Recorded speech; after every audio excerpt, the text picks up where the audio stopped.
Hi, this is Abigail, your host of Nothing Left Unsaid, the podcast where we talk about all things Arizona, from politics to food to music. Today, we'll be diving into the latest bullshit from Trump and Musk, including Trump's first address to Congress. We'll also have my interview with badass Arizona activist Adriana Garcia Maximiliano. And as a treat at the end, a roundup of good news to keep us motivated. Thanks for tuning in. So the U.S. Supreme Court says that corporations aren't shitting enough on working people. Now they can shit in our water supplies.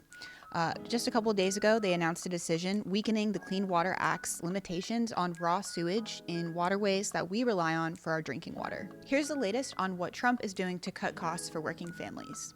Spoiler alert, it's nothing. He just imposed long-threatened tariffs on China, Mexico, and Canada. And of course, they're imposing their own tariffs right back.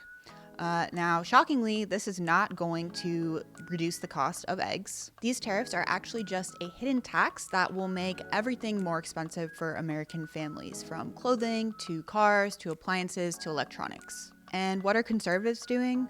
Absolutely nothing. They're rolling over for Trump and Musk because they're too scared to fight back. They're also canceling town halls with their constituents because they're also too scared to hear that this is not what anybody asked for. Pathetic. Meanwhile, Doge, and I can't believe that's a official thing that I have to refer to, but they are hurting programs and departments that working families rely on. For example, the former Social Security Administrator has also warned that staffing cuts and IT outages may lead to a system collapse and interruption of benefits. This is completely unacceptable and honestly really terrifying. For context, 1 in 5 Arizonans rely on Social Security. Majority in Congress also just voted to advance a bill that would make devastating cuts to Medicaid, which would affect 550,000 Arizonans, such as seniors who need nursing home care and children who need treatment for serious illnesses. Basically, they're saying, fuck your kids, fuck your grandmas, fuck your grandpas, fuck anyone who's not a billionaire. Trump is just letting Elon Musk, literally the richest man in the world, who spent $200 million to elect him, to make cuts to all of these popular programs that our communities literally need to survive, all to make tax cuts for billionaires like himself. You know, when he's not busy growing his legion of children. Speaking of children, they're also gutting the Department of Education, which provides resources for local school districts.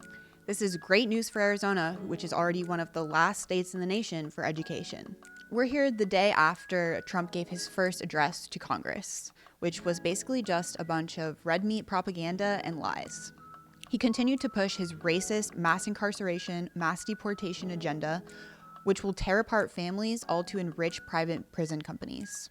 To be fair, this is what we expected. They literally told us they were going to do all of this. What I'm most disappointed in, though, is the response from the elected officials who are supposed to be fighting back. They literally held up stupid protest, paddle thingies with messages on them that they used to react to what Trump was saying during his speech. I think that that's actually less than doing the bare minimum. I don't know what they were expecting to accomplish with those. Were they hoping to spank him for his bad behavior? Representative Al Green at least had some backbone and stood up during Trump's speech, interrupted him, and yelled at him about his cuts to Medicaid and how they will affect working families. We need more of that. This is not business as usual. Enough with the decency, enough with the decorum. We are literally dealing with a dictator, and lives are on the line. Enough with the paddles and strongly worded letters. It's time to fight back. Now, turning to Arizona, Trump's MAGA cult followers in the legislature are also introducing a bunch of really horrible, really dangerous anti-immigrant bills in the state legislature. And recently, Governor Katie Hobbs announced a partnership with the Trump administration on immigration. This is very concerning. I definitely hope that it is not an indicator that she will sign some of these anti-immigrant bills that the conservatives in the legislature are pushing. Supporting any part of this agenda means that you are culpable. They are all feeding the same beast. It's also, in my opinion, the wrong political move. She's not going to go win by going right on immigration. She'll win by offering an alternative vision that actually improves Arizonans' lives. On the other hand, Governor Hobbs did just veto a bill that would have attacked our early voting process here in Arizona. So that's what we need more of. We know that she can do that. On a related note, Arizona colleges are getting rid of DEI programs and inclusive language. Hey guys, can we maybe stop obeying in advance? Stop fucking caving to fascists. Geez, this week has been a year. Finally, let's introduce a special segment I call Stupid Ass Waste of Time Bill of the Week. Just kidding, I'm still workshopping that. But essentially, I want to call out some of the bullshit legislation that conservative lawmakers are wasting our time with at the legislature instead of doing like anything that would improve our lives, like, you know, maybe addressing the cost of rent. Instead, they want to pass the Donald Trump ass-kissing bill, which would rename a highway in Arizona the Donald J. Trump Highway. What the fuck? Arizonans deserve more than that. And if we are going to name a highway after Trump, let's at least try to make it accurate. Like, how about the sexual harasser in chief highway, or the Putin's little bitch highway? Okay, that was a lot of politics. Did anyone watch the Oscars? To be honest, I did not, but I caught up online. I think the highlight for me was seeing that No Other Land won Best Documentary. As we should all be talking about, there is still a genocide going on in Gaza that is being funded with our tax dollars. So it was great to see that getting attention directed to it on such a large stage. Honora was another big winner, and I haven't seen it yet, but I'm excited to watch it so that I can understand a little more of the discourse and nuance going on online about it. Adriana Garcia Maximiliano is an outdoorsy girly who's a policy advisor to different community organizations. I met her through my work at Progress Arizona, and I'm so excited to have her here as our first guest on NLUPOD. Thanks for being here. Thank you so much for having me. I'm really excited for this. Yeah, let's get started. So my first question for you is something lighter. If you could have dinner with any activist, past or present, who would it be and what would you eat? I would love to have a meal with Ella Baker. I feel like women were often left out of the spotlight or conversation in the civil rights movement, and she was such a critical part of it. And her philosophy was really around grassroots organizing, building from the bottom up. And she also had this message for people around not getting so hung up on individual leaders, but really being about the movement instead. And I think that's an important message to always have. And I just really liked the work she did. And so would love to have a conversation if I could with her. Nice. Yeah, that message definitely resonates a lot right now, particularly. Do you know what you would have to eat with her? I would defer to her. I have no idea. That makes sense. That makes sense. Up to the guest. Love that. So how did you get started in politics and advocacy? I got started back in 2011 because I grew up here in Arizona undocumented. So I didn't have papers, so I couldn't get a driver's license. I couldn't go to college without paying really high tuition rates. And so it was very frustrating. I was a very angsty teen. And I think mostly because of that, I just didn't see a future for myself here. And that, it was hard to think about anything beyond high school when I couldn't work or couldn't go to school. So in 2010, I watched the DREAM Act fail because of Democrats. So I feel like that's where my I guess political understanding really started happening. And then 2010 was also the year that SB 1070 was signed by Governor Brewer. And so at the national and at the state level, it just felt really powerless. But in 2011, I was asked to go volunteer for a local campaign, and that seemed much more doable. It felt like I could really have an impact there. So I went to volunteer one day to knock doors and get people registered to vote, and I basically never left. Yeah, that's definitely seems like we're, obviously kind of heading back into a SB 1070 era. So definitely excited to hear some of your insights on what, what the next steps are. What's an issue that you think isn't getting enough attention right now? I think it's really important for folks to pay attention to the grift that's happening by billionaires.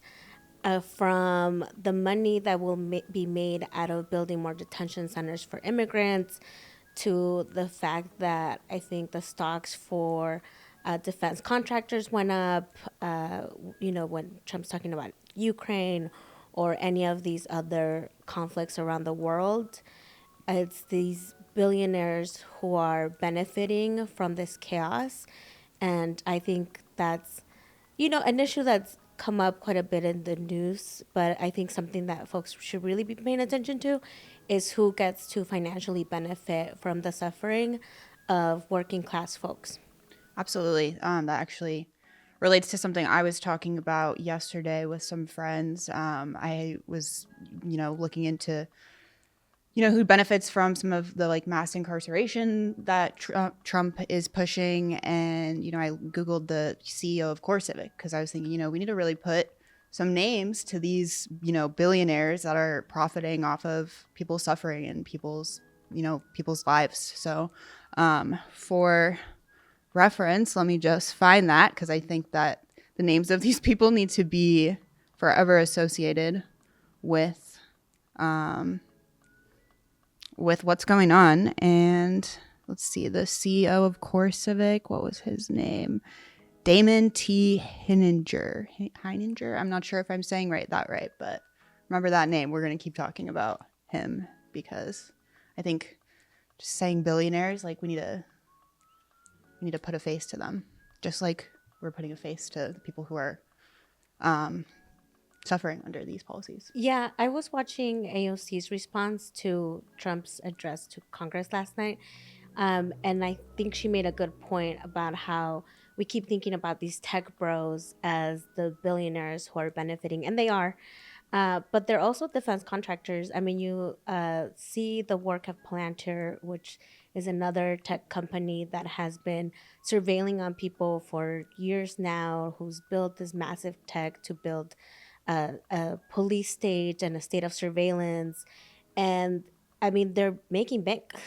And they, are really excited about Trump being more authoritarian and instituting these executive orders to follow more people, to keep tabs not just on immigrants but on people who he thinks are enemies of the state, all of those things. And so it's just all very connected.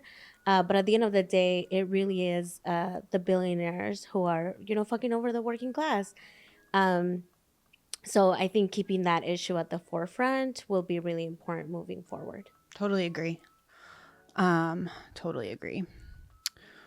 On that note, what do you think that Arizonans should be doing to fight back right now? It seems like we're literally facing attacks on all fronts, from the federal government to our state legislature.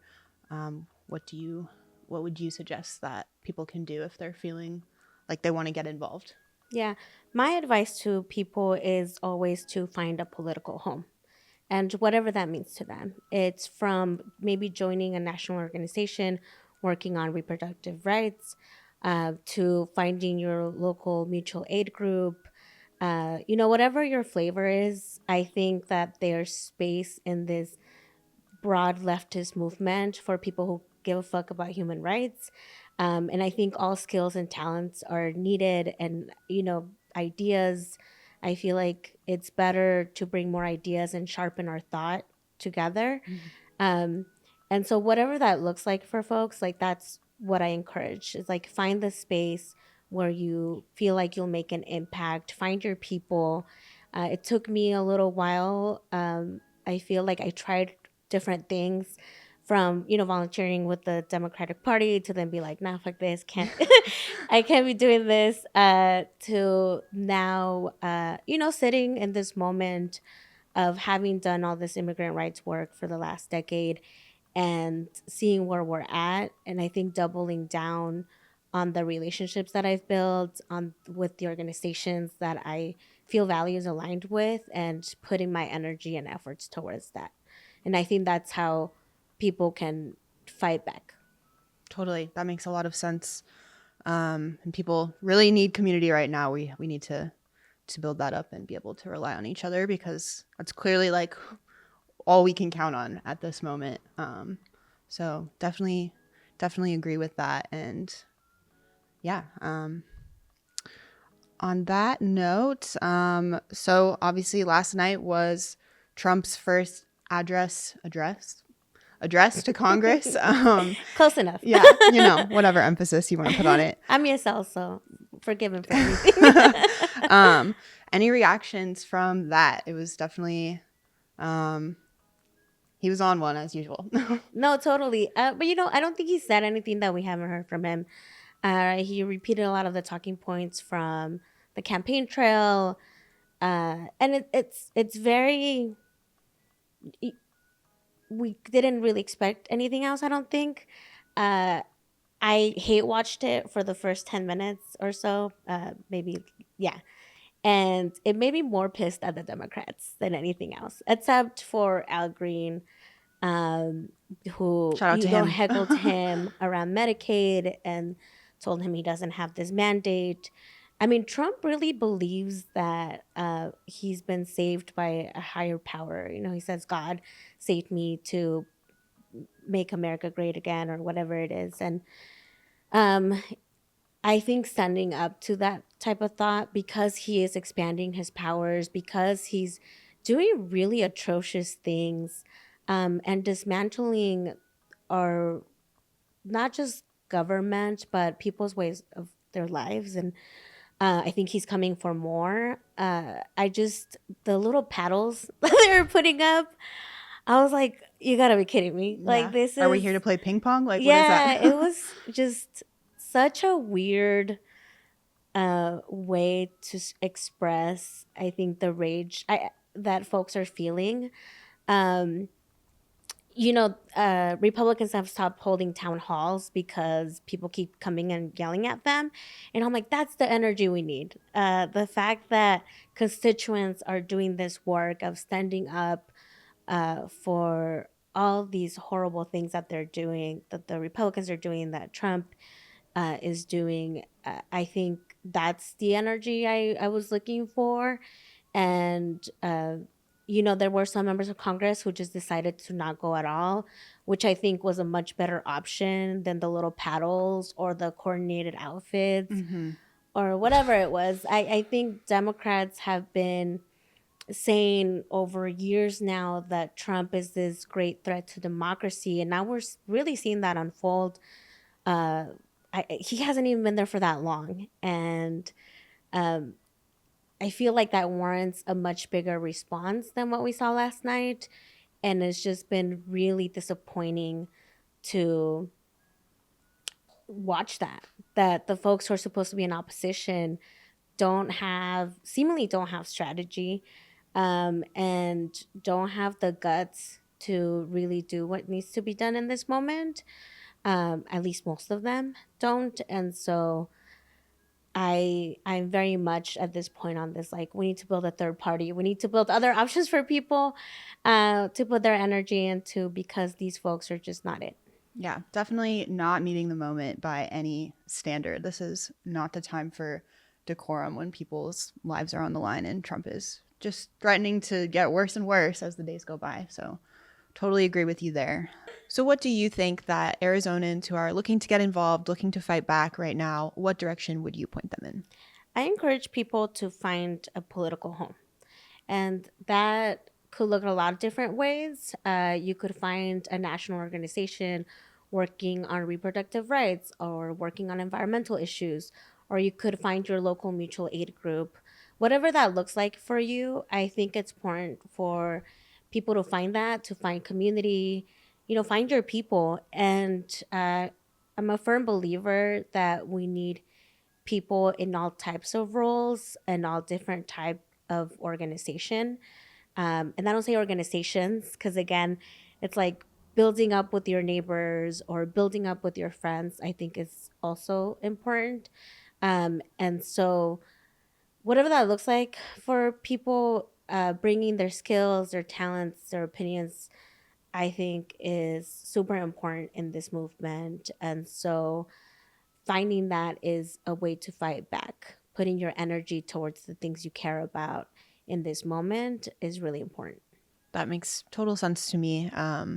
Yeah, building that community with the people around you, getting involved in organizing, I think is definitely the direction that people should be heading, and hopefully we'll give them some hope as well and make them feel like just building that community. And there's, like you said, so many different roles to play. We need everyone. So thank you for that.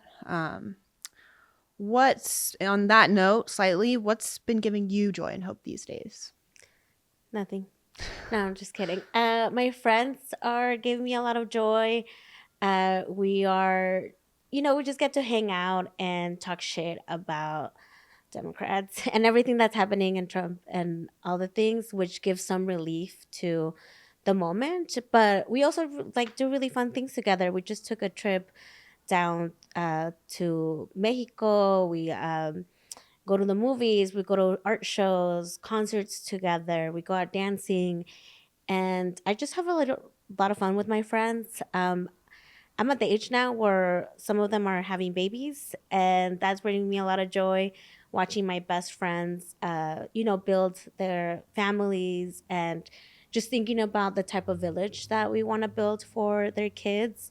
It's really important to me, and it makes me happy to see that abundance of love that my friends are enjoying in this moment. That brings me joy.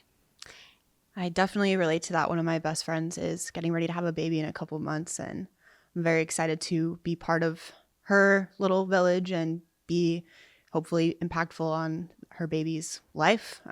So it's very exciting for you and your friends. Any concerts or anything that you have coming up that you're excited about, or any trips that you have planned with your friends? I go camping quite a bit, so I'm excited to just plan out my next camping trip. I got tickets to go see Beyonce in the summer, and I'll be seeing Kendrick in the summertime as well. And then just got tickets to this, I guess he's like alternative pop. I don't know what I would call his music, but I have such a hard time describing musical genres. Right. But his name's Kevin Carl. He's, I think, from Chihuahua, Mexico, and he sings these sad love song. That again, I don't know how to describe his genre, but he's really, really great. And me and my friend just got tickets to see him later this year. And I get really pissed sometimes that artists don't come to Phoenix. I'm like, we're not a real city. Because they skip out on Phoenix when they're doing tours. And so I was really worried that he wasn't going to come here when he finally announced his tour, but he'll be here and I'll be there with my friends, and it'll be great. So I'm really, really excited for that too. Very nice. I'll have to check him out on Spotify. He has a really good Tiny Desk. Okay. Yeah. I love Tiny Desk, so I'll definitely check that out. Thank you. I guess kind of on that note, but anything else you're listening to, reading, watching these days, cooking, etc.? I am watching Severance, and I'm obsessed. I haven't seen it. And you should watch it too, and everybody should. It's just really good fucking TV. The episodes are great. It's like a little mystery, and you're getting to figure out what the hell the show is even about as you're watching it. And I have like a Friday night watch parties with my nice. parties. It's just us like watching the show and love that. Debriefing afterwards. But been really obsessed with that. And then I'm a vinyl person now, so I just got Big Thief's Masterpiece as a gift. Big Thief. Yeah, and it's such a good album. And I'm obsessed with the song Paul. I think it's like one of the best love songs of all time to me. And so, yeah, just been like putting that on the record player and enjoying that. Very nice. Yeah, I love Big Thief. Simulation Swarm is like one of my go-to slightly like sad songs that I've listened to, but yeah, love that. Yeah, it's funny. I found a Spotify playlist called Yearning, and it's a lot of Adrian Lenker and Big Thief and bands like that, and so totally get what you're saying. In the Yearning era, for sure. Yearning for a better times. That too. Well, thank you so much for being here. It was so lovely to talk to you and get your insights on just everything that is going on. And yeah, really, really appreciate it. Thank you. Thanks for having me. Yeah. Thank you for sticking around for our first interview. It was so nice to have my friend Adriana here with us in the studio. To close out the episode, I want to give you some good news and something to laugh at. So for our Twitter beef of the week, former state senator Justine Wadsack was rambling on Twitter talking about how state lawmakers who voted against a state-level Doge bill should be voted out. Rep. Oscar de los Santos reminded her that she herself was voted out and she should probably focus on her driving lessons. For context, Wadsack got pulled over last year for speeding in her Tesla, saying that she was speeding because her battery was dying, and then later called getting a speeding ticket political persecution. Now, I don't stand politicians, but Arizona Attorney General Chris Mays is really showing some of these other elected officials how it's done. Katie Hobbs. She is standing up to the Trump administration left and right, suing them over their ridiculous bullshit policies that are harming Arizonans. Like, if it was a drinking game that every time Chris Mays sues the Trump administration, we have to drink, we'd all be on the floor. By the time this episode comes out, this will already have happened, but Mays is also hosting a community impact hearing town hall tonight to hear from Arizonans about the impacts of Musk and Doge and the cuts to programs and the federal funding freeze. It's really great to see that Mays is talking to constituents and actually figuring out what she can do to help us. We have power. They want us to think we don't, and it's clear that we cannot rely on these institutions to protect us right now, so we need to protect each other. One organization that my friend Adriana recommends getting involved with is called Organized Power in Numbers. They have the hashtag Take Back Our Homes campaign, and they're working with tenants to address the eviction crisis in Phoenix. So we'll link in the episode notes how to get involved and where to find them. Thanks for tuning in to the second episode of Nothing Left Unsaid. Make sure to like, share, subscribe to our channel.